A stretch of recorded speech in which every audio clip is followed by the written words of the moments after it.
안녕하십니까, 망고쌤입니다. 반갑습니다. 날씨가 많이 덥습니다. 아니 6월 중순이잖아 지금. 네, 너무 더운 거 아닙니까? 빡세요 날씨가. 5월 말부터 그랬던 것 같은데 우리 아파트 시장의 후끈함을 반영하는 거 아닌가. 이렇게 빨리 올지 몰랐다. 아니 후끈한 겁니까? 아직 하락장입니다 라고 얘기하시는 분들도 있습니다. 그쵸? 하락장이죠. 서울 빼고는 뭐 하락장이라고 해도 뭐 틀린 게 아니죠. 크게 다르지 않죠. 네. 저는 서울만 이야기하잖아요.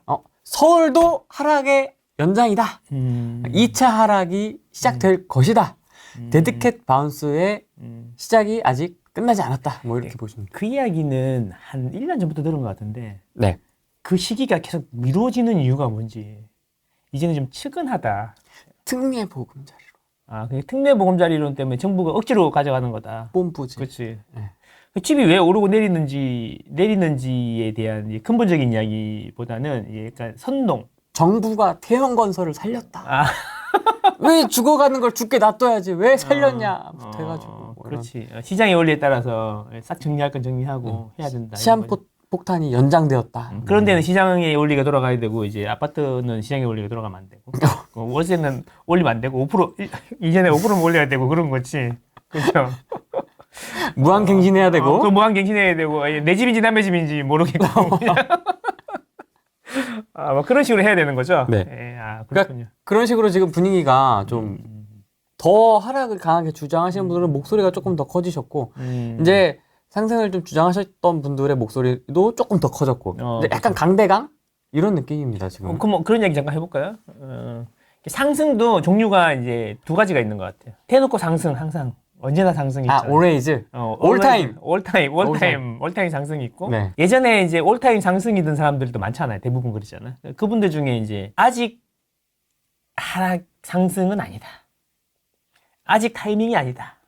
그 이유는 정부에서 아직 규제를 풀어주지 않았다.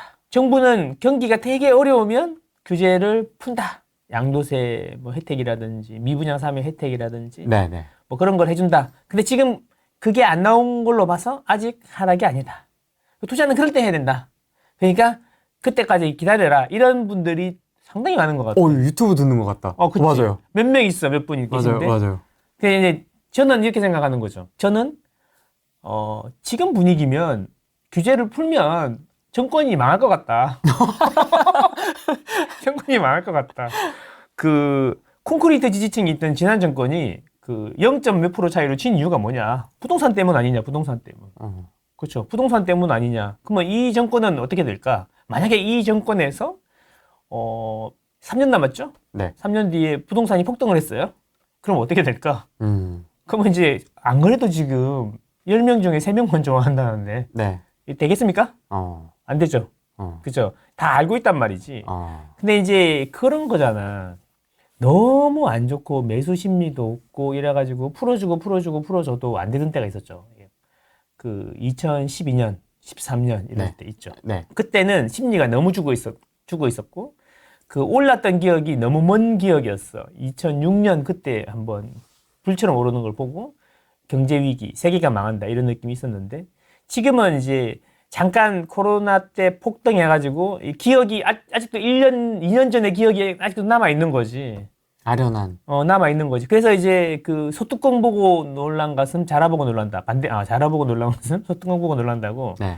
요즘에 신문 기사가 되게 빠르잖아요. 그래서 어디가 오르네, 신고가를 찍었네 이런 이야기 나오면 옛날 그 생각이 자꾸 나서 마음이 벌렁벌렁 하는 거지. 그래서 이제 그러면 알아보게 되죠. 사야 되나? 그러면 알아보는 게, 그 다음 알아보는 게, 그러면 얼마쯤 되나? 내가 가고 싶은 데가, 얼마네? 그럼 대출이 나오나? 알아봤더니 대출 이자가 5%대에서 지금 3% 후반대까지 왔다. 신규 취급액 기준으로. 그러니까 어떻게? 지불 능력이 확 올라가잖아요. 네. 그러니까 이제, 그러면 사봐야겠다. 그러고 이제 슬슬 사기 시작하는 거죠. 어디부터? 좋은 데부터. 지금은 상급지 갈아타기를 많이 하시니까 대부분 그러시던데, 상급지 갈아타기를 많이 하시기 때문에 상급지 가격은 계속 오르고 우리 집은 안 팔리고 이런 상황이 계속 되풀이되고 있는 거죠. 다 똑같은 이야기잖아. 선생님 잘 알겠어요. 상급지로 가고 싶은데요. 상급지 가고 싶은 데는 5천만 원 1억씩 올랐고요. 우리 집은 팔리지도 않아요. 손님도 안 와요. 이게 한두 달 전 버전이고 지금은 보러 오는데 사지를 않네요. 그런데 사려고 했던 집은 이제 1억이 아니라 1억 5천이 올랐네요. 죽겠네. 현타 오네요. 그렇죠. 대출을 좀 더 알아보고 있습니다. 뭐 좀 좋은 방법이 없을까요? 아니면 깨보러라도 사놓을까요? 이런 분위기로 바뀌었다는 거죠. 그리고 이제 강남에서 오르던 게 한강 팔대장, 그 한강 팔대장 구대장 그런 한강변에 있는데 뭐 마용성, 광진구, 동작구, 마포구 이런 데로 이제 옮겨갔고 실제로 그런데 거래량이 높아요. 거래량이 높은데 신문에서는 다 이제 노원구의 거래량이 서울에서 가장 많다 이렇게 얘기하는데 네. 노원구가 서울에서 아파트가 제일 많아요. 그래서 거래량이 많은 거예요. 전체 세대수 대비 거래량을 봐야 되는 거잖아. 세대수 대비 거래량은 성동구나 광진구, 용산구 이런 데가 제일 높아요 지금. 세대수 송파랑 노원은 원래 아파트가 많아서 거래가 많이 되는 거고 세대수 대비 거래량을 봐야 되는 거잖아. 네. 그거는 광진구, 성동구, 용산구 이런 데가 높다는 거죠. 거기에 거래가 많이 되고 있다는 거죠. 그래서 계속 말씀드리지만 A, B, C가 있다. 오르는 순서가 있다. 조금만 이야기하면 참 이게 중요하고 쉬운 건데 말로 표현할 방법이 없네요. 어쨌든 좀 이따가 어쨌든 그래서 지금은 우리가 이제 마용성 이야기가 슬슬 나오고 광진구 이야기가 슬슬 나오지만 시간이 좀 지나면 이제 노도강 금강구 이야기를 몇 달 뒤에는 하고 있지 않을까 이런 생각입니다. 근데 이제 좀 시장을 보수적으로 보시고 좀 중장기로 경험을 해보신 분들은 네. 지금 상승을 좀 조심해야 된다. 왜냐 2007년, 8년, 9년에도 잠깐 상승했다가 다시 가라앉았던 적이 있지 않느냐. 그래서 좀 끝까지 지켜보고 나중에 사도 되지 않을까? 약간 훨씬 더 보수적으로 얘기하시는 분들도 있거든요. 2010년에 잠깐 반등했다가 그 다음에 10, 11, 12 이렇게 계속 떨어진 거를 이야기하는 거죠. 13까지 떨어졌다. 4년 정도 내렸다. 그러니까 우리가 내린 지가 이제 1년도 안 됐는데 3년 정도는 에너지를 축적하는 시간이 필요하지 않냐. 그 이야기의 기저에 있는 거는 이제 전세 사이클 이론이죠. 들은 것 같다. 전세가 올라줘야지 매매가 오른다. 이런 이야기인 거죠. 그렇죠? 그 기본으로 다 깔려 있는 거잖아. 또 그 진리처럼 신봉하고 있잖아. 그 학계에서는 전세가 올라야 매매가 오른다는 이야기는 상관관계는 있으나 인과관계는 확인되지 않았다. 이렇게 얘기하거든요. 아, 그래요? 그게 무슨 소리냐면 전세가 오를 때 매매가 오르는 거는 관측이 되나 네. 이게 전세가 오르면 꼭 그러니까 선우가 있어 전세가 오르면 꼭 매매가 오르냐라는 거는 그 관계는 아직까지 확인되지 않았다. 선생님 전세가가 밀어 올린다는데요? 그러니까 그러니까 이게 그 학계에서는 그렇게 얘기한다고요. 그러니까 예를 들면 이게 상관관계하고 인과관계가 나도 좀 어렵던데 그런 거죠. 그 소아마비 학회에서 미국의 소아마비 학회에서 아이스크림을 먹지 마라. 소아마비에 걸릴 수가 있다. 이런 발표를 옛날에 했어요. 1950년대. 그래서 왜 그러냐 했더니 소아마비가 여름에 많이 걸리는데 소아마비 발병률이 여름에 높은데 아이스크림 판매량이 여름에 늘어난다. 그래서 아이들이 그때 소아마비 걸렸던 애들이 아이스크림을 많이 먹었다. 그래서 아이스크림을 안 먹어야 그 소아마비가 덜 걸린다. 이런 발표를 했단 말이지. 상관관계가 있는 거지. 여름에 발병률이 높은데 여름에 아이스크림 판매량이 높고 실제로 애들도 많이 먹으니까. 근데 알고 봤더니 아무 관계가 없는 거야. 그냥 소아마비 여름에 잘 걸리는 거고 그다음에 아이스크림이 여름에 잘 팔리는 거였어. 그런 거죠. 근데 이제 여름만 되면 소아마비도 발병률 높고 아이스크림도 이게 상관관계. 인과관계는 아이스크림 먹어서 소아마비 걸리는 거 이런 거죠. 근데 이제 전세가 올라서 매매가 오른다. 꼭 그런 건 아니다라는 이야기를 하고 싶은 거지. 그 이야기를 해서 그러면 전세가 올라도 니는 매매가 안 온다는 이야기냐. 그게 아니라 그 논리로 설명을 하게 되면 전세 가격이 더 올라야지 매매를 밀어 올리게 된다. 그러니까 2, 3년 더 기다려야 된다라는 근거인 것 같아. 그런 것 같아. 그분들 디스하는 게 아니에요. 제 생각을 이야기하는 거예요. 자, 제 생각을 하는 거. 안 그래도 상승 별로 사람 있지도 않은데 몇 명 사이에서 디스하고 그러면 안 되잖아. 분열로 하면 안 되니까. 그러니까 제 의견. 이게 이 시장을 설명하려다 보니까 나도 그래 전세 밀어 올라서 매매가 올랐으면 좋겠어. 근데 시장을 설명하다 보니까 이제 우짱하는 이야기고 이제 이런 이야기지. 네. 예전에는 4년 지나서 전세가 충분히 오르고 매매가 올랐는데 네. 지금 벌써부터 전세가율이 그때 55%부터 스타트했거든. 네. 그때부터 전세도 오르고 매매도 같이 올랐거든요.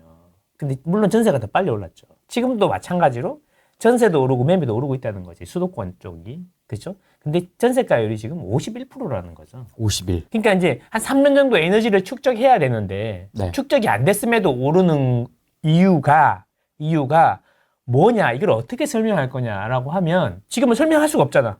3년을 기다려야 오르는 건데, 전세가 더 올라야 오르는 건데, 옛날처럼 생각하면은. 그냥 시장이 바뀌었다는 거지. 나는 다르게 생각한다는 거지. 지금은 실수요자들 위주로 시장이 돌아가다 보니까 그런 게 아닌가라는 생각을 추측을 해보는 거예요. 왜 데이터로 뭐 내가 검증을 할 수가 없잖아. 뭐 데이터를 어떻게 뭐 어디 데이터를 어떻게 갖고 와서 검증해야 될지 잘 모르기 때문에 추측을 하는 건데 이런 거죠. 투자자들은 갭이 높아야 집을 삽니다. 그게 효율이 훨씬 좋거든요. 5천만 원짜리 갭 1억으로 2개 사는 게 효율이 더 높다는 거지. 그치 하나 사는 것보다. 근데 지금은 투자자들이 들어올 수 있는 시장은 아니잖아요. 네. 취득세 문제 때문에. 그래서 실수요자 위주로 돌아가는 거잖아요. 이거를 빼면은 빼면은 지금 시장이 설명이 안 되는 거지. 2013년하고 2024년하고 그때랑 지금이랑 같은 건 뭐고 다른 건 뭐냐라고 하면 다른 거는 투자자들한테 진입장벽이 너무 높다는 거지. 그래서 실수요자 위주로 돌아간다는 거지. 이렇게 설명을 하면 거래량도 설명이 돼. 7, 8천 거래가 되는 게 왜 4천 건만 거래가 되냐. 투자자가 쑥 빠지고 실수요자만 거래가 하니까. 근데 전세가율이 아직도 더 안 높아졌는데 3년 정도 충전하는 시간이 필요한데 왜 지금부터 미리 오르냐. 라고 설명한다 그러면은 이런 거지. 그때는 실수요자들은 전세 가율이나 캡이 중요한 게 아니잖아요. 5억짜리에서 8억짜리로 가는 거죠, 그냥. 내가 지금 살고 있는 집의 가격이랑 이사갈 집의 가격이 중요한 거지. 그 차액을 어떻게 벌충을 할 수 있냐, 없냐, 충당을 할 수 있냐, 없냐, 대출로 충당이 되냐, 안 되냐.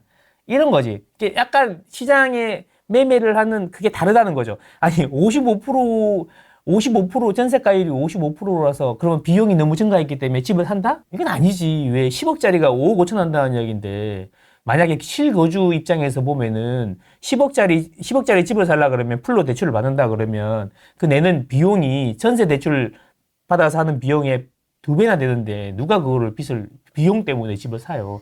그 이야기는 뭐 7, 80% 돼가지고 앞으로도 2년 뒤에도 더 오를 것처럼 더 올라가지고 거의 매매 육박해야지 비용 때문에 갈아탄다고 얘기할 수 있는 거지만 충분히 비용의 문제가 아니라 지금은 기대 수익률의 문제라는 거죠. 기대 수익률. 기대 수익률이 되게 높은 거지. 그 이유는 2021년에 잔흔이 남아있어, 아직도. 잔흔. 그렇지. 그 생채기가 남아있는 거죠. 상처. 그때 내가 집을 못 사가지고, 내가 이렇게 됐어. 회사에서 가갖고 나보다 어린 대리한테 무시받고 집 없다고. 그래도 나는 그분들을 믿고 안 샀는데, 정권을 믿고 안 샀는데, 깎아준다 그래서, 내려준다 그래서 안 샀는데, 와이프한테도 한 소리 듣고. 집에 내려가면은 아빠 왔다 그러면 아무도 걔밖에 안 나오는데 택배 왔다 그러면 전부 다 나오고 이런 상황이 된 거지. 그러니까 이거 그래서 얘기를 하는데 제 이야기는 그런 거죠. 2013년의 시장하고 2024년의 시장은 같은 것도 있고 다른 점도 많다.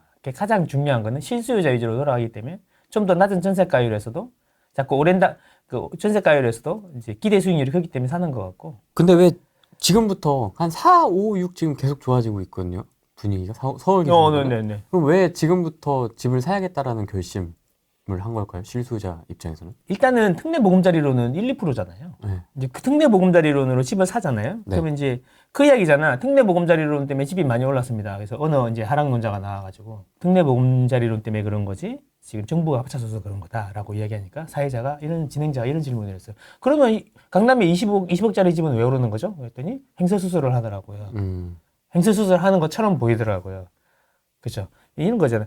9억 이하를 사고 9억 이하를 사면 9억 이하 집을 판 사람들이 있겠네.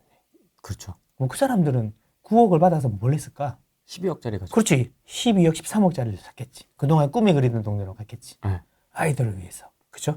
그 다음에 그러면 12억, 13억짜리를 판 사람이 또 있겠네. 네. 만약에 이게 다주택자라면 상관없지만 실수요자라면 그걸 또 사가지고 또 우리의 지금 꿈은 뭐예요? 상급지로 가는 거잖아요. 이제 한강을 한번 건너볼까? 떨리지만 막 이런 느낌이잖아요. 네. 그렇죠? 그래서 그런 식으로 해서 이제 연쇄적으로 거래가 팍팍팍 일어나기 때문에 그런 거죠. 특례보금자리론 효과가 분명히 있고 물론 특례보금자리론에서 출발한 파도가 20억짜리로 바로 타다다닥 연쇄적으로 갔을 수도 있고 중간에 15억짜리인데 현금이 많으니까 그냥 20억 샀을 수도 있고 하지만 어쨌든 특례보금자리가 역할을 많이 한 거는 맞다라고 저는 봅니다. 속도가 진짜 빠른 것 같아요. 뭐 이렇게 근데 이제 바뀔 수가 있나? 요즘에 저도 유튜브에서 얘기했지만 제가 생각하는 것보다 시장이 되게 빠르게 움직인다. 진짜 빨라. 저 3월 달에 나왔을 때 저는 많이 마음이 떨리는데 여러분은 안 떨리나요? 막 이런 얘기 많이 했잖아요. 그때는 이제 이 정도 할 거라고는 생각도 못 했거든. 근데 이렇게 빨리 움직이는 이유는 오면서 생각해 봤지. 또 물어볼 것 같아서. 정보의 전달 속도가 빨라졌기 때문이 아닌가. 그런 생각이 드는 거죠. 전달의 그 정보 SNS라든가 유튜브라든가 이런 게 나오면서 정보의 전달 속도가 되게 빨라졌잖아요. 근데 그거는 인프라지. 정보를 빨리빨리 전달할 수 있는 인프라고 그 위에 올라가는 정보들이 되게 디테일해졌다는 거지, 옛날보다. 어디 아파트가 언제 얼마큼 거래되고 오늘은 얼마가 거래돼서 얼마가 올라서 거래가 됐다. 또는 카톡에 뭐 소장님께서 점심을 못 먹을 정도로 열심히 일을 하고 있더라. 집에 들어가는 길에 보니까 9시인데 부동산에 불이 켜져 있고 사람들이 왔다 갔다 하더라.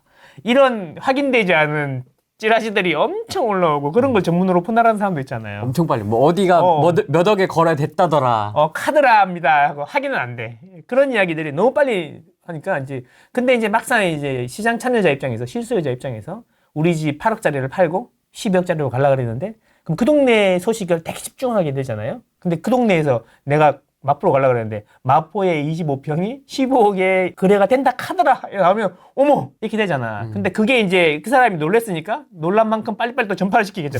여보야 여보 막 이럴 거 아니야. 정보의 전달 속도가 빠른 그 SNS라는 인프라에 올라가는 그 정보들이 되게 디테일해졌고 많아졌다. 그래가지고 사람들이 이제 더 빨리 반응을 하는 것 같아요. 포인트는 그런 거죠. 이제 그래도 빨리 급하게 오르진 않을 거다 이런 이야기입니다. 서서히 오를 거다 이런 이야기고 오르는 데는 순서가 있을 거다 그런 이야기를 드리고 싶어요. 너무 흥분하지 마라. 너무 흥분하지 마. 흥분하지 마라. 이게 또 살 수도 없잖아. 콩닥콩닥 이렇게 하거든요 또. 두근반 생각반. 아까 그 빨간색 이렇게 단풍이 들었네. 꽃이 피었구나 이러면서 이제.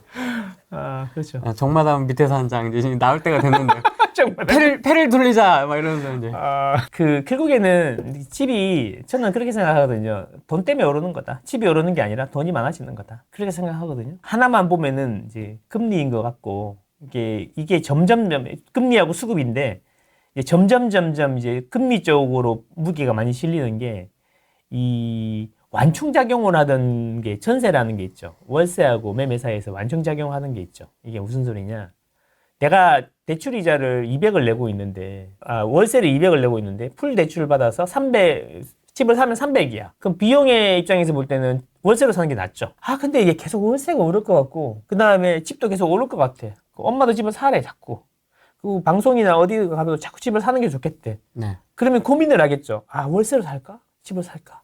고민을 하고 있는데, 대출 이자가 떨어졌대. 그래서 이제 280만 원만 있으면 살 수 있대. 그러면 마음이 어떻게 돼요?